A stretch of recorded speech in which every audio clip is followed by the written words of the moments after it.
नमस्कार दोस्तों, United states of America में एक लड़के का डेथ हुआ है फ्लैश ईटिंग बैक्टीरिया की वजह से। ये डिसीज का नाम है नेक्रोटाइजिंग फशियाइटिस।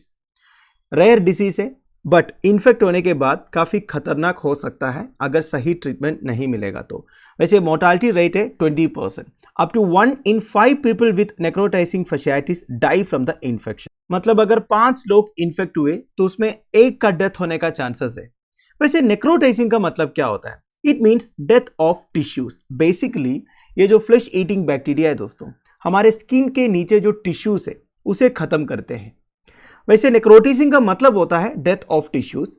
फशियाइटिस का मतलब होता है inflammation of the fascia. Fascia क्या होता है? It is the tissue under the skin that surrounds muscles, nerves, fat, blood vessels etcetera. तो बेसिकली हमारे स्किन के नीचे एक टिश्यू है फेशिया।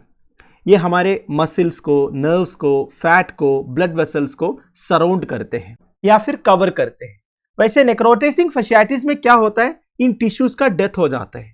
ठीक है, so some people are at increased risk. किसी को भी नेक्रोटाइजिंग फशियाइटिस होने का चांसेस है, फिर भी ये डिसीज रेयर डिसीज है। तो ये 11 साल का लड़का जब ट्रेडमिल में प्रैक्टिस कर रहा था तब उनका एंकल ट्विस्ट हो गया था। उसे छोटा सा एक इंजुरी हुआ था। वो इंजुरी के थ्रू ये इन्फेक्शन हुआ था। तो ये इन्फेक्शन होने के बाद जो इन्फेक्टेड एरिया है वो पर्पलिश हो जाता है, बेसिकली पर्पल कलर का हो जाता है। नेक्रोटाइजिंग फशियाइटिस का one of the major symptoms है दोस्तों ये जो पर्पल कलर है। तो नेक्रोटाइजिंग फशियाइटिस एक rare and very serious infection है।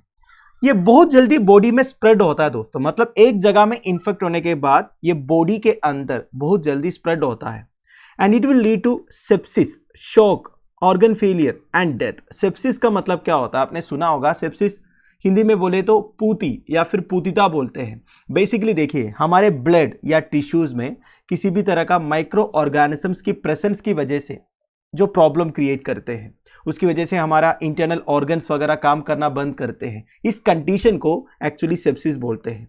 तो बेसिकली नेक्रोटाइजिंग फशियाइटिस में सेप्सिस होने का चांसेस है, शॉक होने का चांसेस है, अलग अलग ऑर्गन फेलियर्स होने का चांसेस है एंड फाइनली डेथ होने का भी चांस। तो जैसे मैंने आपको पहले बोला, ये जो बैक्टीरिया है ये फेशिया एंड सॉफ्ट टिश्यूज को इन्वेड करते हैं। इन्वेड करने के बाद ये बहुत जल्दी मल्टीपल हो जाता है। इसके बाद अलग अलग टॉक्सिन्स एंड एंजाइम्स ये रिलीज करते हैं, जिसकी वजह से हमारे ब्लड वेसल्स के अंदर ब्लड जो है वो क्लॉट होगा। अब ब्लड क्लॉट होगा तो क्या होगा? हमारे स्किन के नीचे जो टिश्यूज है, मसल्स में जो टिश्यूज है, वो सबका डेथ हो जाएगा। तो नेक्रोटाइजिंग फशियाइटिस में सबसे इंपॉर्टेंट है quick and accurate diagnosis. Bacteria को डायग्नोस करना बहुत जरूरी है। डायग्नोस करने के बाद रैपिड एंटीबायोटिक ट्रीटमेंट शुरू करना पड़ेगा और सर्जरी। ये दोनों एक्शन अगर नहीं लेंगे सीवियर डैमेज हो सकता है, डेथ भी हो सकता है। तो नेक्रोटाइजिंग फशियाइटिस होने का one of the most common cause है ग्रुप ए स्ट्रेप्टोकोकस बैक्टीरिया। इसे स्ट्रेप ए बैक्टीरिया भी कहते हैं। ये वही बैक्टीरिया है जो throat and skin infections cause करते हैं लोगों में। अब देखिए दोस्तों, ध्यान दीजिएगा, ग्रुप ए स्ट्रेप्टोकोकस बैक्टीरिया मैंने एक एग्जाम्पल दिया, और भी कई सारे बैक्टीरिया है, फंगे है जो नेक्रोटाइजिंग फशियाइटिस कॉज करते हैं। ठीक है, स्ट्रेप ए के बारे में बात करते हैं। Strep A are common bacteria found on the skin including the skin near anus, genital tract and the throat. ये जो ग्रुप ए स्ट्रेप्टोकोकस बैक्टीरिया है ये हमारे शरीर के अंदर कुछ रीजन्स में कॉमनली पाए जाते हैं, जैसे कि एनस रीजन में जो स्किन है उधर, जेनिटल ट्रैक्ट में, इवन थ्रोट में भी। ये जो बैक्टीरिया है हमारे शरीर के अंदर कट्स के थ्रू, ग्रेजेस के थ्रू, बर्न्स के थ्रू, इंसेक्ट बाइट्स के थ्रू, वुंड्स के थ्रू एंटर करते। छोटा सा एक प्रिक भी होगा ना शरीर में, उससे भी ये बैक्टीरिया का इन्फेक्शन हो सकता है। पर देखिए दोस्तों, हर एक स्टेप पे इन्फेक्शन की वजह से नेक्रोटाइजिंग फशियाइटिस होने का चांसेस नहीं है। वही मैंने आपको पहले बोला, ये एक्चुअली एक रेयर डिजीज है। नाउ नेक्रोटाइजिंग फशियाइटिस का most common site of infection lower leg area है। इसके अलावा upper limbs, perineum, buttocks, trunk, head and neck भी अफेक्ट हो सकता है। और ये अफेक्ट होने के बाद सिम्टम्स जो है 24 घंटे के अंदर आने का चांसेस है।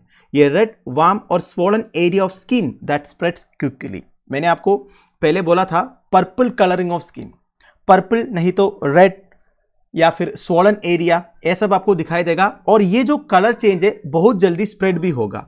इसके साथ साथ सीवियर पेन होगा, including pain beyond the area of skin that is red, warm और स्वोलन। मतलब जो एरिया रेड कलर हुआ है, स्वोलन हुआ है, वार्म हुआ है, वो एरिया को छोड़ के दूसरे एरियाज में भी सीवियर पेन होने का चांसेस है। और फ्लू लाइक सिम्टम्स होगा, नोसिया होगा, fever, diarrhoea, dizziness and general मलेज, that is आपका तबीयत जो है बिल्कुल खराब हो जाएगा। ठीक है, तो ये सारे सिम्टम्स अगर दिख रहा है then as soon as possible hospital पहुंचना है, डॉक्टर को कंसल्ट करना है।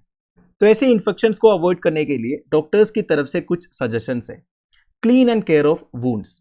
अगर आपका शरीर में कहीं पे भी वुंड आ गया, छोटा सा भी चोट आ गया, अगर आपका स्किन कट गया है, तो आपको सबसे पहले अपना हाथ जो है साफ करना है सोप एंड वाटर यूज करके या फिर कोई अल्कोहल बेस्ड सॉल्यूशन यूज करके।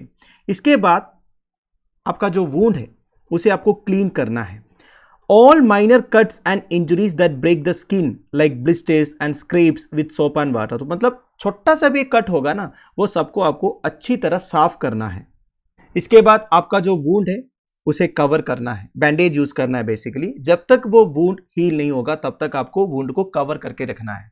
देखिए, ये आप खुद कर सकते हैं। अगर आपका चोट सीरियस है, ठीक है, तो ऑब्वियस सी बात है आपको हॉस्पिटल जाना होगा, डॉक्टर का प्रिस्क्रिप्शन लेना होगा। Now the most important point for your examination. Last year the Hindu में एक आर्टिकल आया था, first case of infection from diabetes medication in India करके। इस पर्टिकुलर आर्टिकल में नेक्रोटाइसिंग फैशाइटिस के बारे में मेंशन किया हुआ था। क्या है कि दोस्तों देखिए, हमारे देश में जो टाइप 2 डायबिटिक पेशेंट्स है वो एक इनहिबिटर यूज करते हैं बेसिकली डायबिटीज का ट्रीटमेंट के लिए। वो इनहिबिटर का नाम है सोडियम ग्लूकोज को ट्रांसपोर्टर 2 इनहिबिटर। ये जो इनहिबिटर यूज करने वाले पेशेंट्स है उनमें एक इन्फेक्शन देखने को मिला। वैसे देखा जाएगा तो United states of America, Canada जैसे कंट्रीज में ऐसे इन्फेक्शन पहले से देखने को मिला है, पर इंडिया में इस तरह का एक केस रिपोर्ट हुआ था। बेसिकली सोडियम ग्लूकोज को ट्रांसपोर्टर 2 इनहिबिटर्स यूज करने वाले जो टाइप 2 डायबिटिक पेशेंट्स है उनके जेनिटल रीजन में या फिर पेरिनियम रीजन में एक टाइप का इन्फेक्शन देखने, और डायग्नोसिस से ये पता चला ये जो इन्फेक्शन है it is a serious rare infection which is called necrotising fasciitis या फिर फोरनियर्स गैंग्रीन। ठीक है, तो बेसिकली इंडिया में नेक्रोटाइसिंग फैशियाटिस का एक केस रिपोर्ट हुआ था, वो भी टाइप 2 डायबिटिक पेशेंट में। वैसे डायबिटीज मतलब क्या होता है दोस्तों, आपको पता होगा, मैं आपको एक बार ब्रीफली बता देता हूं। देखिए, हमारे शरीर का ब्लड शुगर लेवल्स को कंट्रोल कौन करता है? इंसुलिन एक हार्मोन है। इंसुलिन प्रोड्यूस करने वाला ग्लैंड कौन सा है? पैनक्रियास है। ठीक है, पर कुछ लोगों में इंसुलिन का प्रोडक्शन ठीक से नहीं होता या फिर इंसुलिन अपना काम ठीक से नहीं कर पाता है। इस कंडीशन को डायबिटिक बोलते हैं। ठीक है, 2 टाइप ऑफ डायबिटीज है, one is type 1 diabetes, second is type 2 diabetes. Type 1 diabetes जो है एक जेनेटिक कंडीशन है दोस्तों।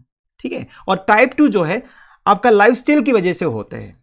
ये एक बार एग्जामिनेशन में पूछा था, ठीक है, इसलिए मैं आपको बता रहा हूं, ध्यान से सुनिएगा।